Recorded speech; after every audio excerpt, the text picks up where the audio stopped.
Good day, viewers. My name is Mr. Metaphysics, and you're once again welcome to this edition of State of Emergency. Like I did said in my opening edition, we in Nigeria and Africa at large are in a slow motion state of emergency, a slow motion war that we are not even aware is being waged upon us, sometimes by the West, sometimes by modernity, sometimes by ourselves. From tribe to tribe, religion to religion, government on the people, people on the government, race against each other. But we don't even know what the evil forces are planning and building up for us in dark places. Today, I want to address an issue that is reoccurring, always reoccurring in the Nigerian space. And the internet has actually given us the opportunity to see this trend always happening in Nigeria. It's not as if it was not there before, but the internet has really revealed to us how much this issue repeats itself in the Nigerian space. And worst of all, how Nigerian men are so eager to engage in this misbehavior. Not so long ago, we saw the episode of the Ibom Air in Nigeria, the lady that was manhandled by the air hostess and the security operatives in the Nigerian airports. And we heard as somebody in the crew inside the plane was telling the security people to drag the lady down, drag her down from the plane. Apparently, the lady was being unruly in the plane.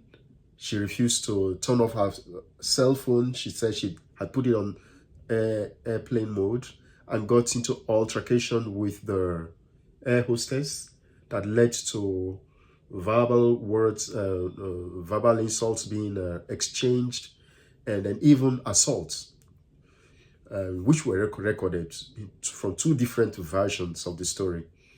But the issue is not just what transpired in the plane or the unruly behavior of the lady or the way the air hostess manhandled the lady. That's not the issue. The issue is when the security operatives that are supposed to be experts came to take the lady out of the plane. Mind you, the lady wanted to get out of the plane, but they refused her, in the first place. Now they wanted to disgrace her. And when they were taking her out, the man in the plane, somebody in the plane ordered the law enforcement agent people, saying to them, drag her down. So they had to drag the lady from up in the plane on the stairs, on the ladder, dragged her down. That was just horrible to see. But while they were dragging her, the sad part of the whole story was that they held her on her leg and on her hand, so she couldn't defend herself in any way.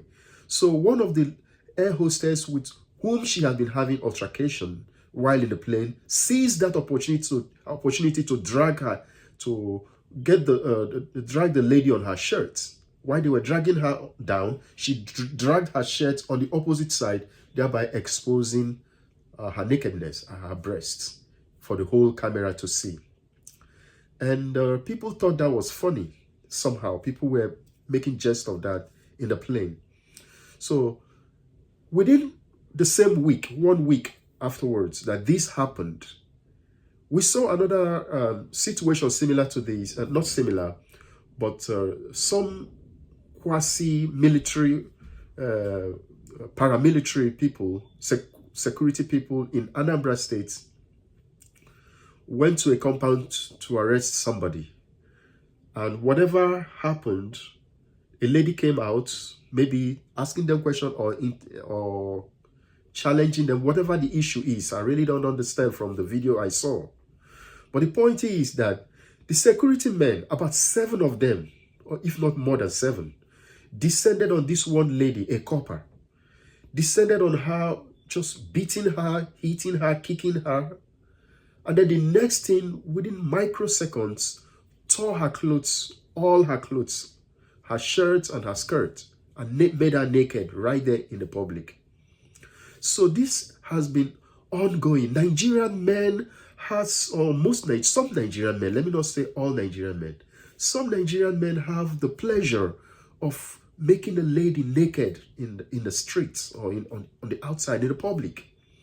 And I just don't understand the level of perversion that has engulfed the nation, that people take pleasure in seeing a woman naked in the street.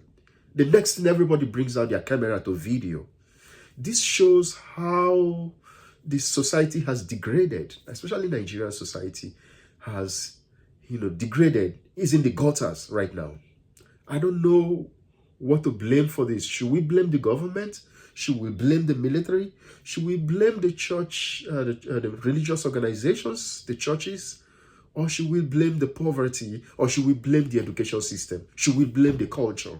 What can we blame? What aspect of the Nigerian life can we look at, or can we use to assess what is happening to Nigerian people, especially Nigerian men, in the way they treat their women? Nigeria always like to see itself or praise itself as the giant of Africa, or look at itself as an enlightened part of Africa. They call itself a democracy, the Federal Republic of Nigeria. As a matter of fact, the words of Nnamdi Kanu comes to mind here by calling Nigeria a feudal Republic of Nigeria, not a federal. It's feudal, because Nigeria is being ruled by feudal lords. And we can see from the behavior of the people, the mindset of the feudal lords, trickling down on the citizens of Nigeria.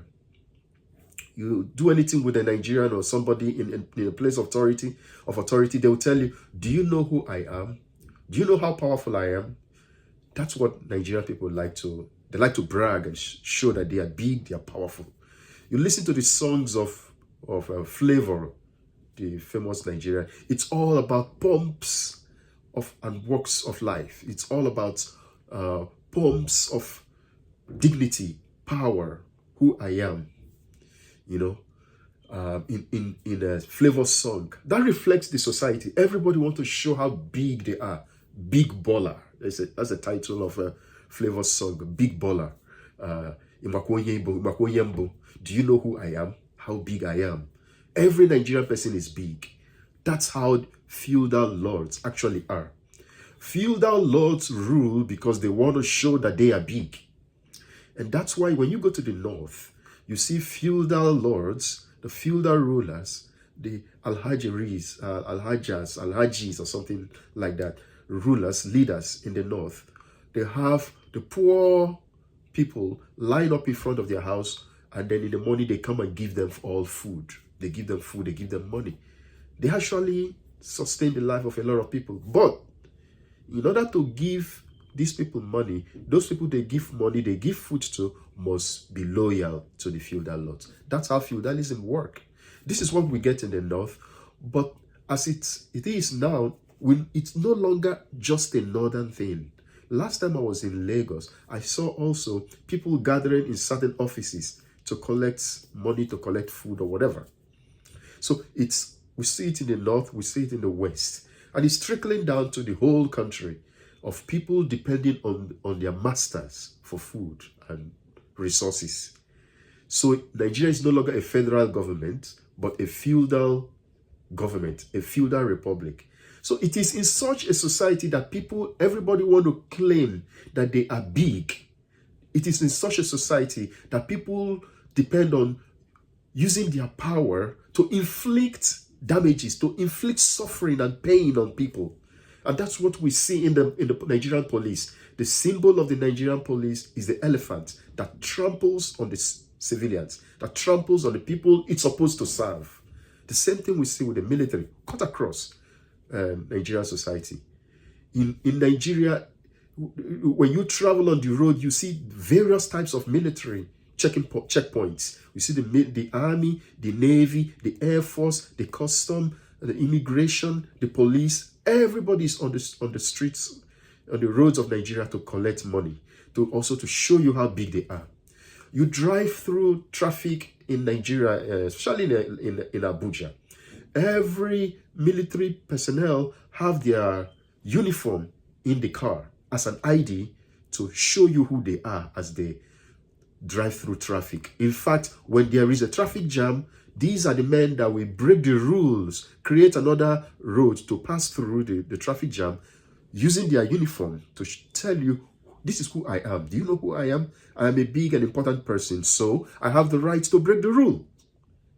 So that's feudalism trickling down and leading to corruption in all aspects of Nigerian life.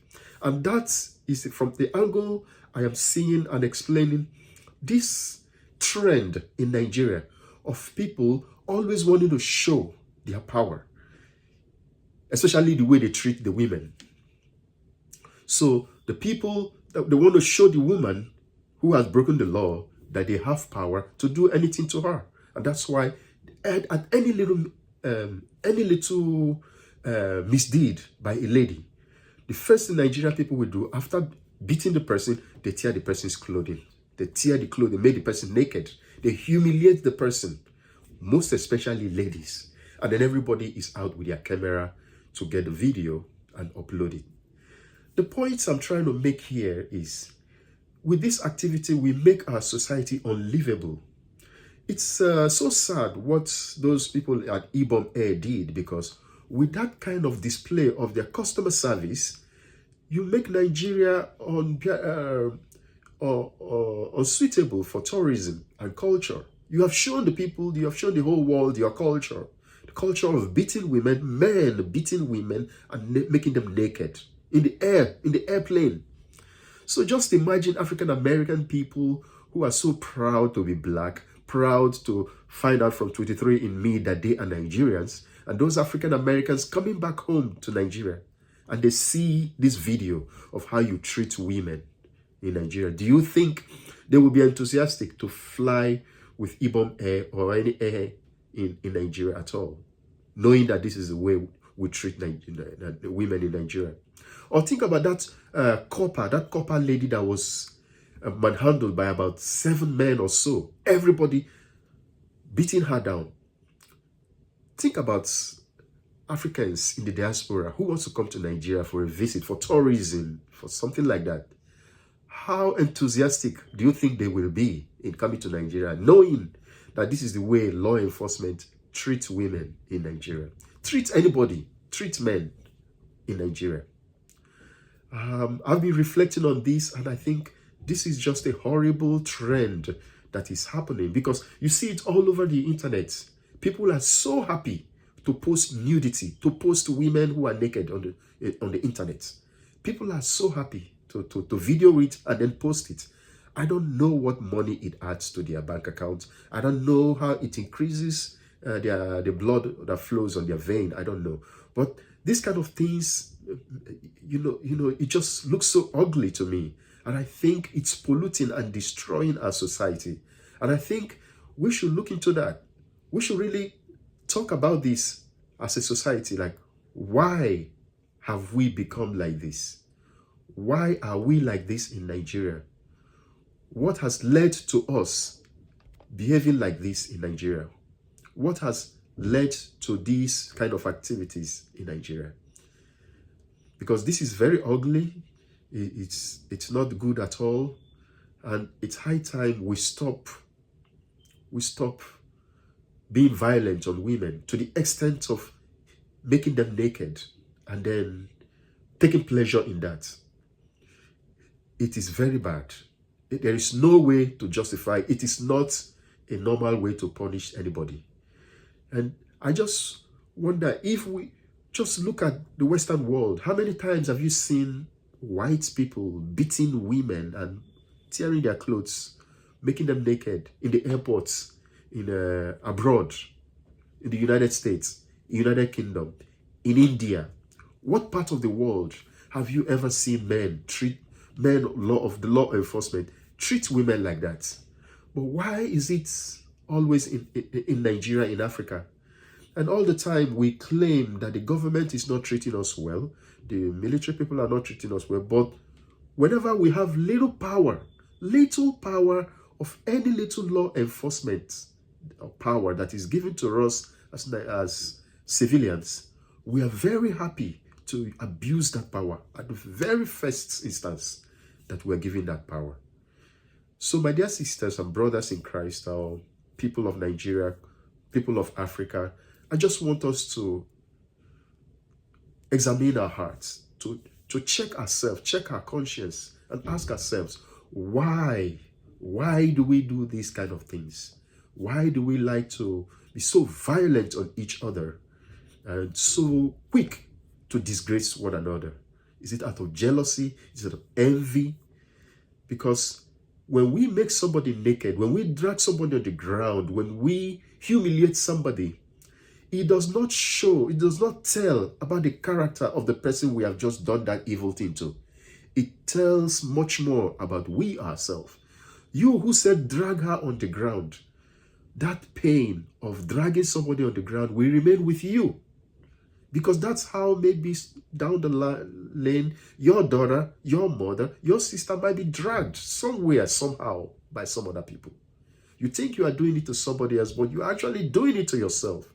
You who pulled that lady's shirt,